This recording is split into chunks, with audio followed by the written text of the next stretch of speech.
আল্লাহ বলেন কঠিন হবে বান্দা, এই রাতের হিসাব দিতে হবে, এই দিনের হিসাব দিতে হবে। কি দুনিয়া ভোগ করছো এক একজন, চেহারা দেখে বোঝা যায় অনেক ছেলে কালো হয়ে আছে চেহারা। ওহ, নারী ছবি, মোবাইলের অস্থির দৃশ্য দেখতে দেখতে আব্বা চেহারা বলি, চুলগুলো মনে হয় কতদিন আশ্রাও না। আহা, সৌন্দর্য কাকে বলে তাও তো জানো না। কোন বেঈমানের মতো চুল ডান দিকে বাম দিকে সামনে পিছনে ফিরাইয়া রাখছো, কার চুল কার মতো চেহারা বানাইছো কইতেও তো পারতাম। এবং যার মতো চুল সাজাইছো ওই বেঈমানের জন্মের ঠিক আছে কিনা, রক্তের ঠিক আছে কিনা তাও তো জানো না। ছি ছি ছি ছি ছি বেটা, ছি তোর রুচির উপরে, থুতু বেটা, থু তোর রুচির উপরে। বেঈমান যাদের পছন্দ, নর্তকী যাদের পছন্দ, কোন কাফের মুশরিক খেলোয়াড় যাদের পছন্দ, তোর এমন রুচির উপরে থুতু দিলাম বেটা। সেজদাবিহীন নাফরমান যারা তোরা, তোদের কপালে থুতু দিলাম বেটা, রাতে থুতু দিলাম। যা, তোর কপালে থুতু বেটা। তুই মুসলমানের ঘরে জন্ম নিয়ে এত বড় বেয়াদব হইলি, মাত্র 16 বছর বয়সে একটা সেজদা দেস না, 40 বছর পর্যন্ত তুই নাফরমান, পৌঁছতে তো দাজ্জাল হয়ে যাবি বেটা, দাজ্জাল হয়ে যাবি বেটা। এত কম বয়সে বেটা এক ওয়াক্ত নামাজ পড়স না, কত বড় বেয়াদব। চিন্তা করে দেখে, কি জঘন্য বেয়াদব, কি জঘন্য বেয়াদব। এমন বেয়াদবের ভাত রাঁধে কে?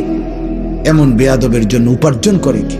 ওই বাবা মা গুলো বোকা, নিঃসন্দেহে বোকা। ওই বাবা মা গুলো লজ্জিত হবে খোদার কসম। এই জন্য যা পারেন দুনিয়া ভোগ করে যান।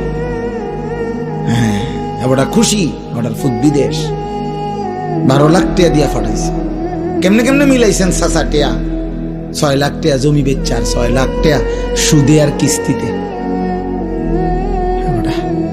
12 লাখ টাকা এমনি এমনি মিলাইছে সুদে সুদে কিস্তিতে।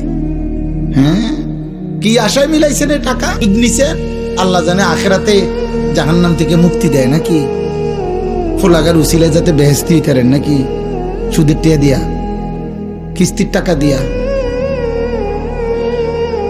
ছি ছি ছি ছি। মুসলমান, মুসলমানের জিম্মাদারি ছিল স্ত্রী সন্তান, ছেলে মেয়ে, বাবা মা, স্বামী স্ত্রী। খোদার কসম, কথা ছিল মুসলমানের প্রথম ডিউটি ফুল ফ্যামিলি নামাজি হবে, প্রথম জিম্মাদারি।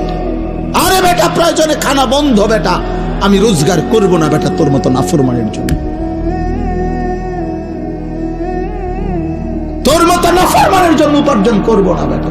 16 বছর তুমি বেটা, আমি প্রবাসী বহু লোকরে বলছি বুকে জড়াইয়া বেটা, এমন বিদেশ কইরো না। 16 বছর তুমি বেটা কষ্ট করে বিদেশ করো, তোমার একটা একটা ঘাম, একটা একটা টাকার মধ্যে, রিয়ালের মধ্যে বেটা, তার ঘামে ভিজা, তার কষ্টে ভিজা, তার কলিজাটা পানি করে ফেলছে। আজকে 18 বছর 20 বছর বিদেশে থাকে, এক বেলা খানা দেই না কেউ নাই, এক গ্লাস পানি আগায় দেওয়ার মতো কেউ নাই, একটা জামা ধুইয়া দেওয়ার মতো কেউ নাই, একটা ভালোবাসবে একটা বিবি নাই, বাচ্চা নাই, কেউ নাই। বেচারা অসহায়ের মতো 12 ঘন্টা ডিউটি করে আইসা পইরা থাকে রুমের মধ্যে, মন চাইলে দুগা খায়, মন চাইলে শুইয়া থাকে ক্লান্তিতে। আবার ডিউটির টাইম হয়ে যায়, কে খাইবো কে রাঁধবো?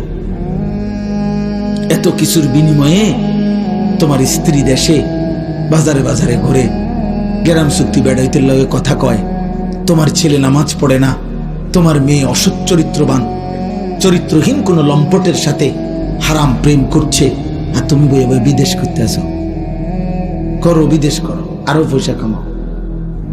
কেউ রাগ হইলে, কোন প্রবাসী যদি আমার কথা বলতে বলে, আমি তাকে বলতে চাই, ভাই তোর কষ্টের টাকা, তোর মেহনতের টাকা, তোর কলিজার ঘাম করা টাকা তোর স্ত্রী সন্তান আল্লাহর নাফরমানিতে ব্যয় করছে। রাখো বেটা, এমন টাকা কামাই বেটা। আগে বুঝাপড়া করো বিবি বাচ্চার কাছে যে নাফরমান আল্লাহকে যদি তোরা সেজদাই না করস, তোদের জন্য আমি উপার্জন করবো কেন? তোদের জন্য তোরা যত আল্লাহকে পাত্তা দাও না, তো তা আমি আর তুমি কিতা। আপনি মনে রাখেন, একটা ছেলে একটা বাবা এখানে যদি থাকেন, আপনি মনে রাখেন যেই সমস্ত আপনাদের ছেলে 14, 16, 18 মাত্র বয়স, 20 বছর বয়স, এক ওয়াক্ত নামাজ পড়ে না, ওই মনে রাখেন ও আপনারে কি বলতে চায় জানেন? ওই বলতে চায়, বাবা, আরে বাবা, এত বড় সৃষ্টিকর্তা, কায়নাতের সৃষ্টিকর্তা আল্লাহ আমারে ডাকে প্রতিদিন 5 ওয়াক্ত, উনারে আমি পাত্তা দেই না, তুই বাপ কিতা বেটা? যা বেটা, বেটা তোর মতো বাপ বেটা গনার ধরিনি বেটা। আমি তো আল্লাহরই কিছু মনে করি না বেটা। এই গাদ্দার তো আল্লাহরই কিছু মনে করে না। এই জন্য আসমানের নিচে না, জমিনের উপরে বেনামাজি সর্বনিকৃষ্ট বেয়াদব। এই জন্য চেহারা কালো, আরো কালো হবে বেটা, মনে রাখিস বাপ। কোন বিবেকবানকে দেখাইস বেনামাজি ছেলে যে তোকে দেখতে প্রিয় মনে হয় না, অপ্রিয়, তোকে দেখতে মায়া লাগে না, মায়া লাগে না, তোকে দেখতে আদর লাগে না, লাগে না। কোন বিবেকবানকে জিজ্ঞাসা, সমবয়সী বন্ধু তোকে বলবে না কোনোদিন। তোর মতো চরিত্রহীন আরেকটা বন্ধুকে জিজ্ঞেস করলে ও চিনবে না তোকে। আল জিনসু ইয়ামিলু ইলাল জিনস, আরবিতে বলে যে যেমন সে ঝুঁকেও তেমন। কোরআনে আল্লাহ বলছে যে খবিস তার বিবিও হবে খবিস। আল্লাহ তাআলা কোরআনে বলছে যে ব্যভিচারী জেনাকার পুরুষ তার স্ত্রী হবে ব্যভিচারিণী নারী। তোর বউ হবে 3 নম্বর। তুমি যেমন চরিত্রহীন, হ্যাঁ টের পাইবা, টের পাইবা। দেখো আমি বললাম, আমি জানি আব্বা, শত শত যুবকের চোখের পানি আমি জানি। আমার জীবনটাই ছেলেদেরকে নিয়ে, মুসলমানের কিশোর নওজোয়ান নিয়ে সারাদিন ফিকির করি। কত যুবকের কান্না, আহাজারি।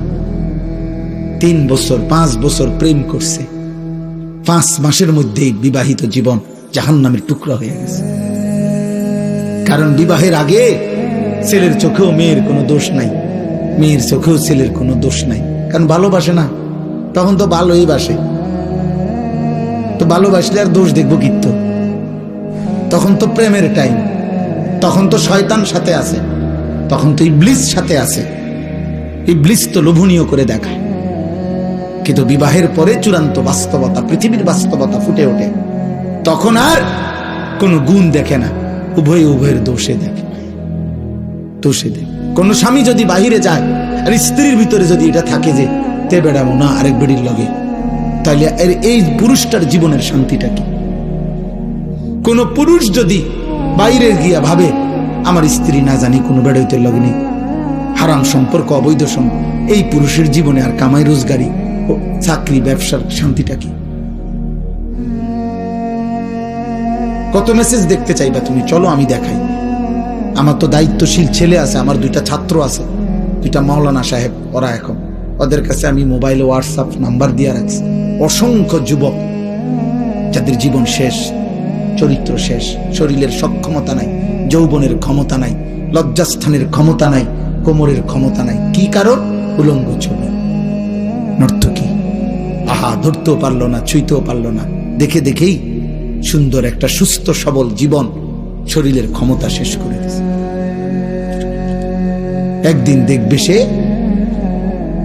তার সক্ষমতা নাই, দুনিয়াও নাই, আখিরাত জাহান্নাম ছাড়া। দুনিয়া তো জাহান্নামের আগুন, মানে দুঃখে দুঃখে কষ্ট যন্ত্রণা, আখিরাত।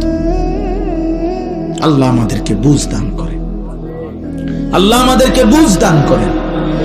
আল্লাহ তাআলা বলেন, وَيَوْمَ يَعَضُّ الظَّالِمُ عَلَى يَدَيْهِ يَقُولُ يَا لَيْتَنِي اتَّخَذْتُ مَعَ الرَّسُولِ سَبِيلًا।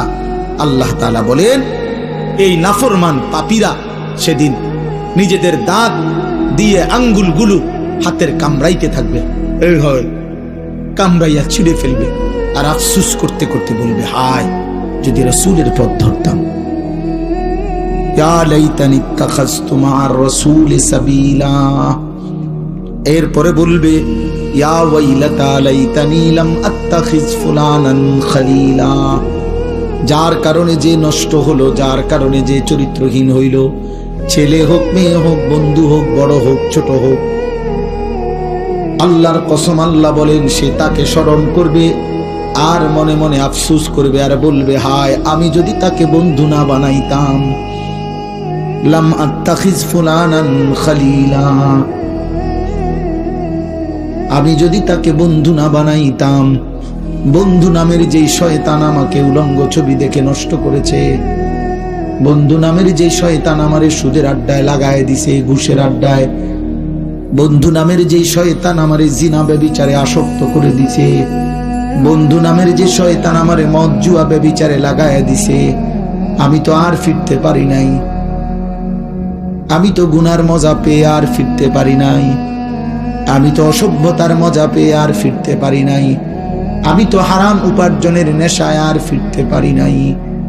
লাকাদ আদাল্লানি আনিদ যিকরি বাদা ইয জাআনি। আল্লাহ বলেন নাফরমান সেদিন আফসোস করবে আর বলবে, হায় আল্লাহ, আফসোস আমার কপালে, আমার কাছে তো হেদায়েতের কথা এসেছিল, আমাগো এলাকার মধ্যে তো মাহফিল হইছিল, হুজুর আসছিল, কইছিল, আমগো গ্রামের মসজিদে তো প্রতিদিন 5 ওয়াক্ত নামাজের আজান হইতো, আমগো বাড়ির মধ্যেও তো কত নামাজি ব্যক্তি দেখতাম মসজিদে যাইতো, আমার আত্মীয় স্বজনের মধ্যেও তো অনেকে হাফেজে কোরআন ছিল, আমগো ঘরের তাকের মধ্যেও তো কোরআন রাখা দেখছিলাম, আমার মাও তো বলছে আমারে মুসলমান, বাপও তো বলছে আমি মুসলমান, আমি তো নিজেও ধর্ম যতবার লিখছি ততবার বলছি ইসলাম, আমার আইডি কার্ড, পাসপোর্ট, জন্ম নিবন্ধন সনদেও তো লেখা ছিল ইসলাম, সব কিছু তো ছিল, কিন্তু বন্ধু নামের ওই শয়তান তো আমারে গুমরাহ করে দিল। ওয়াকানা শাইতানু লিল ইনসানি খাজুলা। এই শেষ কথাটা শোনাব্বা, এই শেষ শব্দ কোরআন শরীফ বন্ধ করে দিয়েছে, দেখো শেষ কথা হইল ওয়াকানা শাইতানু লিল ইনসানি খাজুলা। এটা মারাত্মক কথা। আল্লাহ বলছে প্রত্যেক মানুষকে গুনাহে লিপ্ত করাবার সময় শয়তান তার থেকে কেটে পড়ে। এই কথাটা ব্যাখ্যা হলো তাফসীরে আছে, কোরআন শরীফের অন্য আয়াতও আছে। অর্থাৎ একজন মানুষকে গুনাহ করাইবার আগ পর্যন্ত শয়তান তাকে ভীষণভাবে প্ররোচনা দেয়, প্ররোচনা দেখ দেখ কিচ্ছু তো না, দেখ আরে কত মানুষ বেটা, কত হুজুরও আছে, দেখে দেখ তুই কিচ্ছু তো না, দেখ টেহা লো বেটা, কত কত মানুষের লাখ লাখ টেহা ঘুষ খায়, তার মাত্র টেহা 200 লইবা কি বার, লইবি না। মানে এরকম শয়তান কোনো না কোনো ভাবে পাপীকে গুনার মন্ত্রণা, পাপের কথা, সুদ ঘুষ মদ জুয়া জিনা ব্যভিচার অশ্লীলতা বেহায়াপনা বেপরদা উৎসাহ দিতে থাকে, প্রেরণা দেয়। কিন্তু কোরআনে আল্লাহ বলছে যখনই সে গুনাহটা শুরু করে কসম খোদার তৎক্ষণাৎ শয়তান তার থেকে সরে পড়ে। যতক্ষণ তাকে জুয়াতে লাগাবে অতক্ষণ চেষ্টা করে। মনে করেন জুয়া শুরু করলো, সে মদ শুরু করলো, জিনা শুরু করলো, নারীর সাথে হারাম সম্পর্ক শুরু করলো, শুরু করলেই শয়তান সরে যায়। কেন কেন সরে যায়? কোরআন শরীফে আছে শয়তান তখন তৎক্ষণাৎ বলে আমি আল্লাহকে ভয় করি, আমার ভয় হয় এখন যদি আল্লাহর আযাব আসে তো আমিও ধ্বংস হমু, তুইও ধ্বংস হমু, এই জন্য আমি সরে যাই। এবার বুঝছেন? কামাথালিশ শাইতানি ইয ক্বালা লিল ইনসানি নিকফুর ফালাম্মা কাফারা ক্বালা ইন্নী বারীউম মিনকা ইন্নী আখাফুল্লাহ রাব্বাল আলামিন। আল্লাহ বলে শয়তানের দৃষ্টান্ত শোনো বান্দা। শয়তান মানুষকে বারবার বলে গুনাহ করো, নাফরমানি করো। যখন বান্দা নাফরমানি করতে শুরু করে তখন সাথে সাথে শয়তান বলে আমি তোর থেকে মুক্ত, আমি সরে গেলাম তোর থেকে। কেন? ইন্নী আখাফুল্লাহ, আমি আল্লাহরে ভয় করি যদি আযাব আসে, যদি এই মুহূর্তে আল্লাহর আযাব আসে। কোরআন শরীফে আছে, এখন আর রাত বললাম না, সূরা আনফালের মধ্যে আছে, বদরের যুদ্ধের দিন শয়তান বারবার কাফেরদেরকে বলতেছিল বেটা 313 জন, কিচ্ছু নাই হেরার কাছে, কিচ্ছু নাই। এরা 2টা তলোয়ার, 8টা তলোয়ার, 2টা ঘোড়া, আর কিচ্ছু নাই। এই মানুষটি শুধু শুধু দাঁড়াইছে এনে তোমারা শুধু শুরু করবা যুদ্ধটা প্রথম ঠেলাইতেই তান উইরা যাইব এ মানে কোন রকমে লাগাইয়া কসম খোদার কোরআন শরীফে আছে যখন মুসলমানরা ফিরা শুরু করছে তৎক্ষণাৎ এই শয়তান সরে গিয়া দূরের থেকে বলতেছে আমি আল্লাহরে ভয় করি। আরে বাটফার তুই তো আল্লাহরে ভয় করছিস এটা আগে কবি না আমরা এতটি লোকরে ফেসে ফেলাইয়া কারণ সে তো আল্লাহরে চিনে আগের থেকে বুঝেন না কথাটা এটা সূরা আনফালে আছে যে আল্লাহ বলে দেখো এই নাফরমান কেমনে ধোঁকা দিবে। অতএব শেষ কথা অনেক কষ্ট করছেন ছেলেরা বাপ তোমরা অনেক কষ্ট করছে আব্বা ধমক দিল ভালোবাসার জন্যই ধমক দিছি কারো যদি পরিবর্তন হয় এবং হচ্ছে আলহামদুলিল্লাহ আমরা হতাশ না আশাবাদী সেদিন আবু জেহেল মনে করছিল ওরে ছাড়া ইসলাম টিকবে না মানে আগাইতে পারবে না মোহাম্মদ আল্লাহ বলছেন না আগাই তুই থাকতি না। সেদিন আবু লাহাব মনে করছিল ওরে ছাড়া ইসলাম আগাবে না আল্লাহ বলছে ইসলাম ঠিকই আগাবে তুই থাকতি না। সেদিন এই উকবা ইবনে আবি মুআইতে যার কথা বললাম আর উবাই ইবনে খালব এই বন্ধু কসম খোদার তাফসীরে আছে এই দুই শয়তান এই দুই বেঈমান বদরের যুদ্ধের দিন দুইটাকেই মুসলমানরা হত্যা করছে এবং বদরের পরিত্যক্ত কূপের মধ্যে ছুঁড়ে মারছে। যা আবু জেহেল কে তো বদরের পরিত্যক্ত কূপে ফেলছে সেই কূপের চিহ্ন এখনো আছে। আমি এইবার হজও দেখছি গত হজে গিয়েও বদরের প্রান্তরে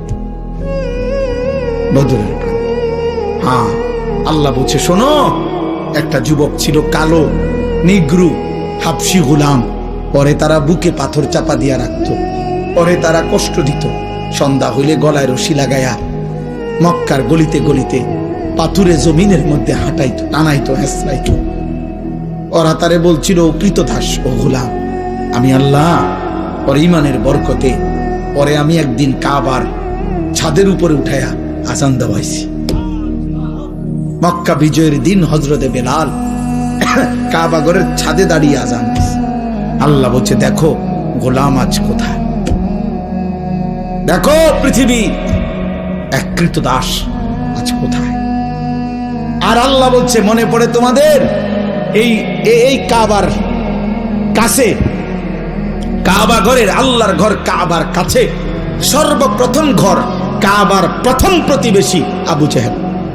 আবু জেহেলের আগে কাবা ঘরের সাথে আর কারো ঘর নেই কারো ঘর ছিল না।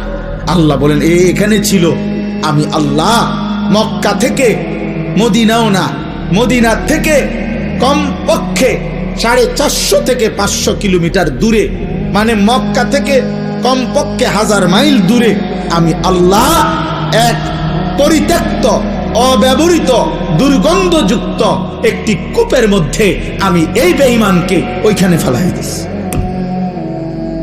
যে এই মক্কার বাটিতে বাহাদুরি করছিল কিন্তু বেঈমান আছে কূপে নিক্ষিপ্ত আর গোলাম আছে কাবার ছাদে।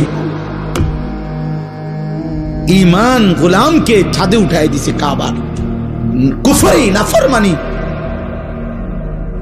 আবু জেহেলকে নিক্ষিপ্ত করে দিছে বদরের পরিত্যক্ত কূপে। অতএব দোস্ত ছেলেরা মনে রাখো আব্বা ইনশাআল্লাহ মনে রাখো আমি বললাম এই আমার রাত গভীরের কথা সারা বাংলাদেশ না সারা পৃথিবীর হিসাব হইল আলহামদুলিল্লাহ পৃথিবী বাদ দাও বাংলাদেশের হিসাব হইল সারা বাংলাদেশে আলহামদুলিল্লাহ। আগামী দিনের কথা হলো এটাই এই নির্বাচন শেষ নির্বাচন না এই পৃথিবীতে শেষ নির্বাচন এটা না এই দল আর ওই দল এটা শেষ কথা না। আগামীর পৃথিবীর সম্ভাবনা হলো যে আগামীর পৃথিবীতে প্রতি মুহূর্তে কিশোর যুবক নতুন প্রজন্ম প্রতিদিন ব্যাপকভাবে ইসলামের দিকে দ্রুত গতিতে ছুটছে আলহামদুলিল্লাহ। এই মুহূর্তে বাংলাদেশে যতটা স্কুল কলেজ ইউনিভার্সিটি দেশের শীর্ষ ইউনিভার্সিটিগুলোতেও যেখানেই কোনো আন্দোলন যেখানেই কোনো প্রতিবাদ যেখানেই কোনো বিজয় যেখানেই কোনো ঘোষণা যেখানেই কোনো আওয়াজ যেখানেই কোনো উচ্চকণ্ঠ হয় প্রত্যেক একটা কণ্ঠে, প্রতিটা আওয়াজে সবার আগে ছেলে মেয়ে, নারী পুরুষ, কলেজ ইউনিভার্সিটির ছেলে মেয়েরাও প্রথম যেই স্লোগানটা দেয় সেটা হলো নারায়ে তাকবীর। তুমি দেখো, খবর লাগাও, খবর লাগাও ঢাকা ইউনিভার্সিটি, খবর লাগাও জগন্নাথ ইউনিভার্সিটি, খবর লাগাও জাহাঙ্গীরনগর ইউনিভার্সিটি, চিটাগং ইউনিভার্সিটি, সবদের মধ্যে বলে যে আওয়াজ প্রথম কি হয়? নারায়ে তাকবীর, ইনকিলাব জিন্দাবাদ। এজন্য ওসমান হাদির এক এক ফোঁটা রক্ত থেকে ইনশাআল্লাহ লক্ষ কোটি ইমানদার যুবক তৈরি হবে। প্রতিদিন তৈরি হচ্ছে, প্রতিদিন প্রতিদিন বাচ্চার নাম রাখা হইতেছে বাংলাদেশে হাদি।